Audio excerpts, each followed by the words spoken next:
There's a certain pull that shows up when life becomes you loud.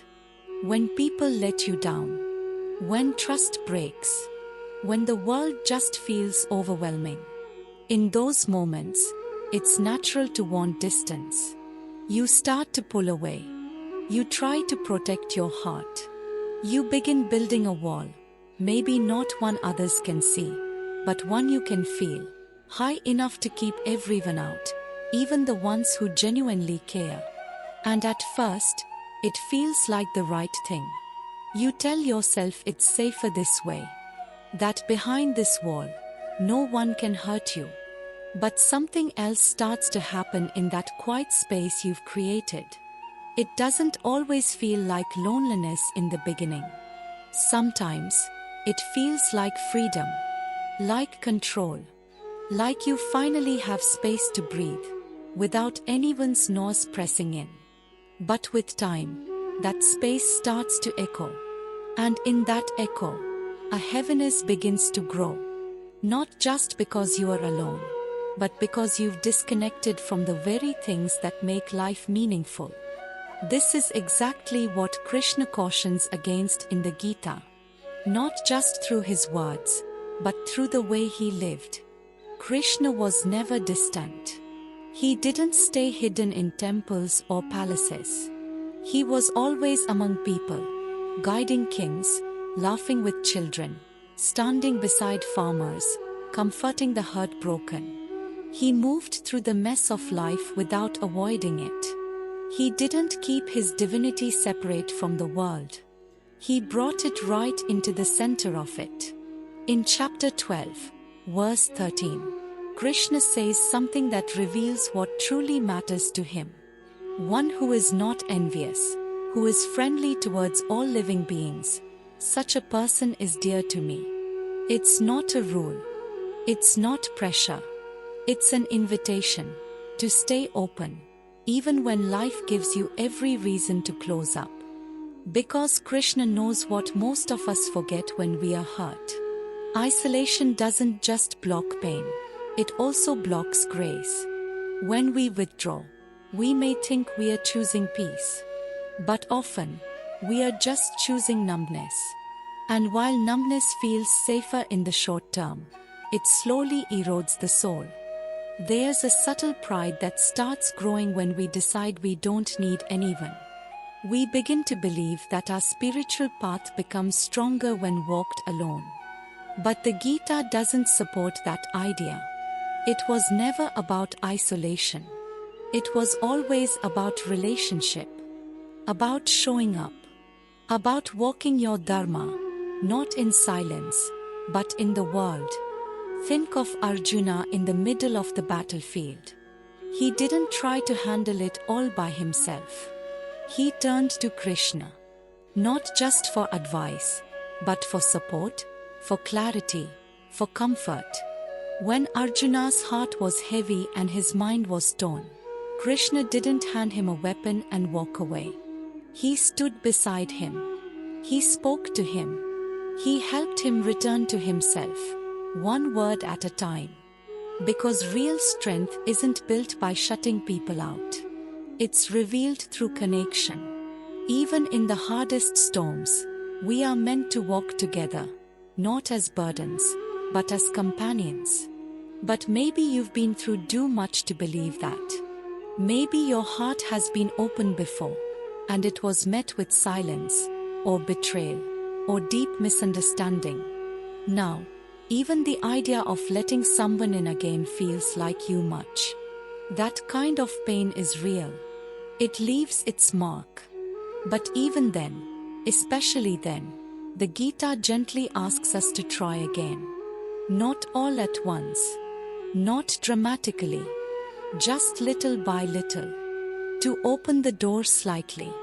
To let in a little light.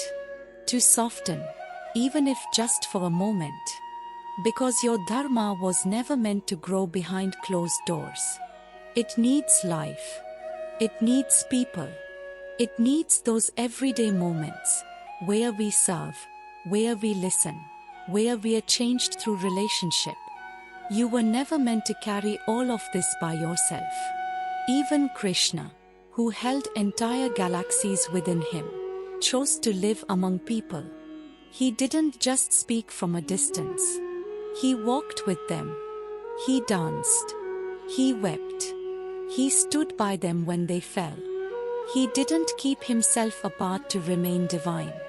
He stayed close, to remain human. So why do we pull away? Why do we hide behind silence, behind control, behind spiritual pride? Sometimes it's fear. Sometimes it's exhaustion. And sometimes it's the deep disappointment of having tried and feeling like it didn't matter. So we stop showing up. And we call it peace. But in truth, it's just distance. True peace doesn't come from closing your heart. It comes from keeping it open, even gently, so that something sacred can still move through it. Openness doesn't mean being vulnerable all the time. It means being reachable. It means allowing space for life to reach you, even when you are tired. Because what if the person you are avoiding is carrying a message meant just for you?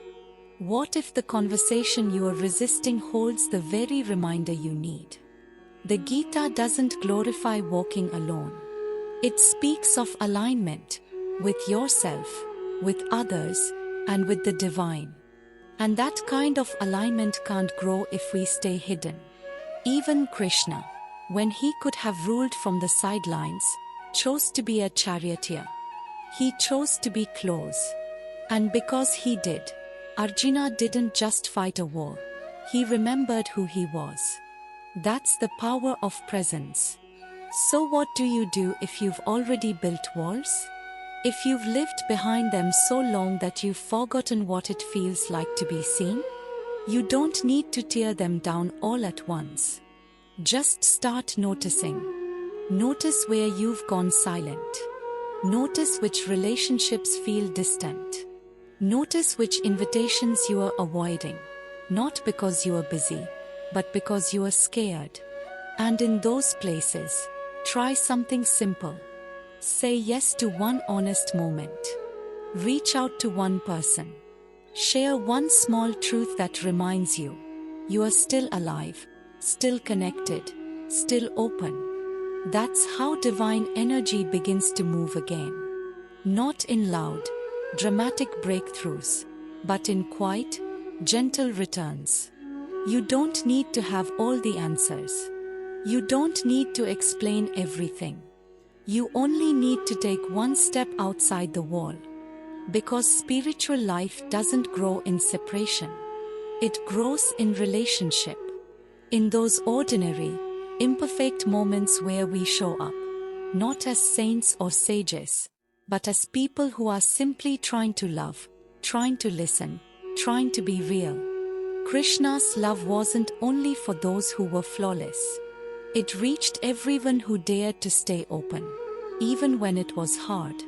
And he reminds us, even now, what makes someone dear to him is not their perfection, but their willingness to remain kind, even when the world gives them reasons not to.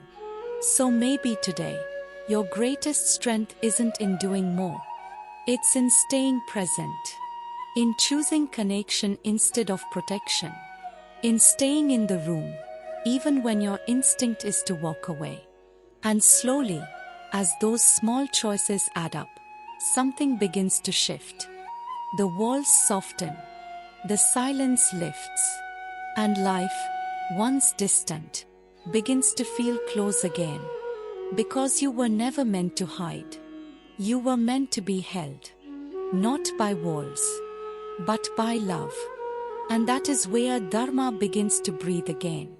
Not in isolation, but in the quiet courage to stay open, together.